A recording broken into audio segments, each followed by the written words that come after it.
Pues la verdad les voy a decir, en primer momento quiero agradecerlos por ser un medio que se dedica a una persona que a este tiempo lo necesita de verdad. El señor hace 20 años ha aparecido misteriosamente cuando yo trabajaba ahí en San Pablo de la Cruz con máquina. Ha aparecido, me acompañaba, yo bien que entendía, le dije que trabajo con ella, le daba su almuerzo, merienda. Bueno, ellos aprendieron a comprar su mesita, pero durante 20 años nunca ha venido un familiar, que un amigo que le diga que le conozca. Pues según se referencia que él es del Callao, pero parece que es un hombre fino, muy inteligente, y ahora pues lamentablemente ha caído enfermo, está postrado en un cuarto, ya le quieren sacar porque no paga.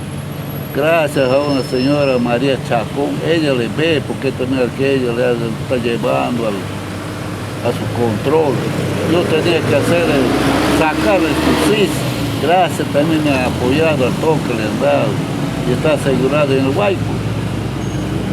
Y ahora hay un doctor, gracias a la fiscal Ángela, ella le iba a llevar, le ha dado sus remedios, todo, le ha examinado. Y ella misma le compró las medicinas que ella la dejaba, la fiscal está de vacaciones.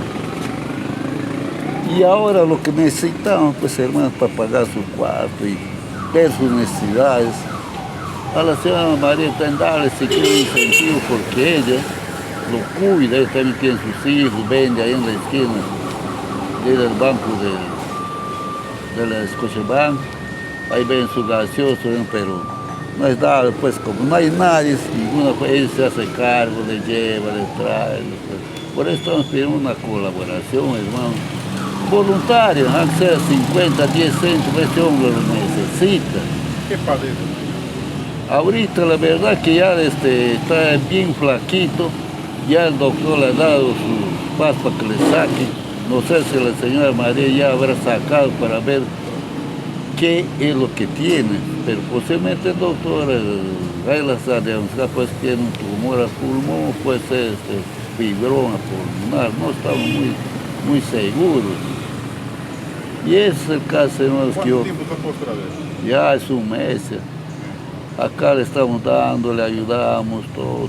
¿Qué Bueno, se complica más? se le ve que se le va acabando. Yo quisiera que usted le entreviste, le ve en su leche de dolor cómo está. Inclusivamente que le entrevisten al dueño, que sea humanitario, porque no le puede votar así nomás. Nosotros estamos con colecta, cuando tenemos alguna platita le van a adelantar por su cuarto o algo. Que se ponga mano al pecho el dueño, que es un ex policía.